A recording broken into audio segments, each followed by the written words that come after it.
I think a problem that a lot of people don't realize is when you're speaking on camera, you can't really just speak on camera. The way that Yeah. you talk into a microphone it has to be different from the way you normally talk. Because I've noticed this with every single person.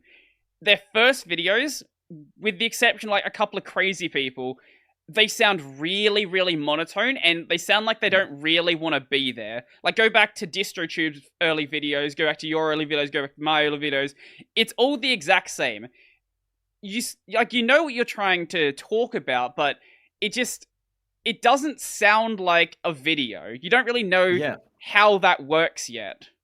And honestly, I think it doesn't even sound like the way you spoke the words, because I think the microphone just flattens everything and Mm, normalizes everything. And when you try to record a video, you have to emphasize words. You have to put like that a higher voice volume on some mm. words, and Yeah. you have to do that to like separate the sentences to emphasize your point.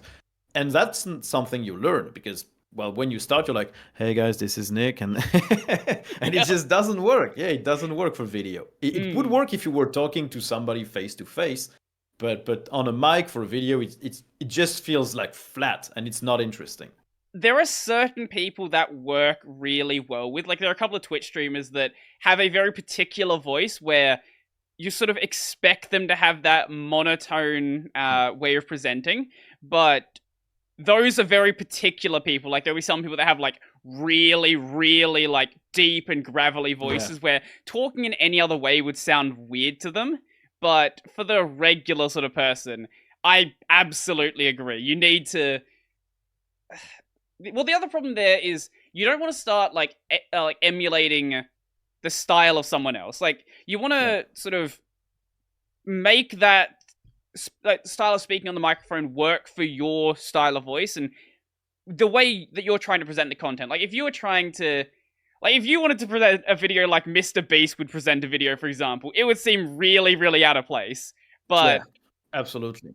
like, that's a style that works for that kind of content and for that kind of person. But you gotta find the thing that works for you and the thing that works for the way you want to achieve your content. I think that's something that I've only sort of recently worked out. Like, I've tried different ways of presenting videos over the past couple of years, and I would say it's not really till maybe the last 6 months to a year or so where I actually feel like I'm actually comfortable on the microphone, not just I am talking here and it seems like I know what I'm doing. It's maybe it's not something that people watching the video notice, but it's something that, especially when you're editing your own content and you hear your voice Yeah. so many times, like you do hundreds, in my case I've done over 1,000 videos, you really start to pick up on the way that your voice is changing, the way your presentation style is changing over that time.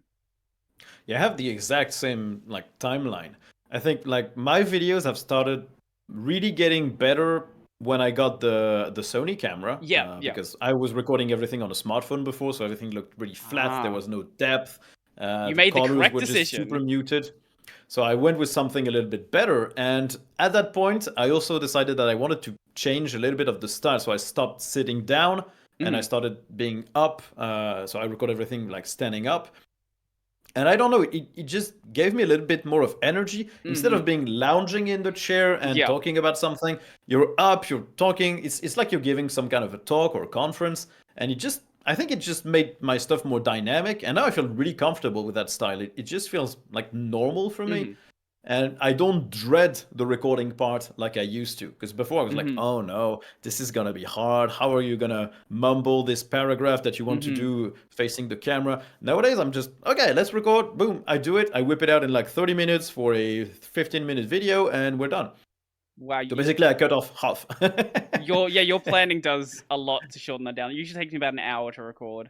Yeah. But I guess you Well, also spend more because when I time write during the scripting phase, the so it sort of scripting phase, yeah, it evens out writing in the some script way. takes from 2 to 6 or 8 hours depending on what I want Right. to record. Yeah. If I have to try something out, like when I review a laptop, when I review a small NAC, when I review a distro, I will just use that distro with a notepad. I use my Galaxy S8 with a stylus, and I Oh, just yep. jot down stuff as I'm trying things out. and then I just collate all of that, and then I write something. And when I write the script, I know which parts I'm gonna say facing the camera, and which parts I'm gonna put B-roll over. Which means that the parts that I'm gonna put B-roll over, I can just like grab my smartphone and read that. And as long as you read it with enough emphasis, it just feels okay. You can tell that I'm reading something, but it just doesn't feel super different from when I'm just recording myself facing the camera. So that shaves off basically half the time. How do you handle your script? Like, do you have it on like a teleprompter on a screen somewhere? Like, what do you do with it? It's on Nextcloud Notes, and I have it on my smartphone. Do you have that just sitting behind the camera? Yeah. I have it in my hand generally. Oh, okay. That's why you only see one hand or the other moving, because the other one is underneath the camera with the phone. And so either I memorize the thing that I want to say, and I just say it facing the camera, or I just read it off the Nextcloud Notes when I know it's something that's going to be covered with B-roll. Oh, okay, that makes sense. All the audio has the same levels because I'm in the exact same spot with the microphone sitting in the exact same position. But everything that I know I'm not going to be looking at the camera at, why would I try and stumble and fail and re-record if I know it's just going to be like hidden? You're not going to see my face, so I might as well read it. Huh. That makes sense. And this really gained me like, I don't know, 30 minutes per video or something. Yeah. When I started doing that. But you also lose so much time in the other planning phase. Yeah, so like, you gain this time, but you also lose in other places. Yeah. Either way, like, you spend a lot of time on... How much time do you think you spend on each video, you would say? On a news video, I would say like maybe 4 or 5 hours in total. Because, well, there's just the reading all the RSS feeds, like writing small paragraphs for each thing. And the recording goes extremely fast, and the editing is also super fast because it's basically automatic. Like, put like a background, you put the article, you make it scroll, and then you move on to the other one. It's super easy. For other videos, it's more like 8 hours, I'd say. 8 to 10 hours, depending on what you have to test, to try, and to record. Right.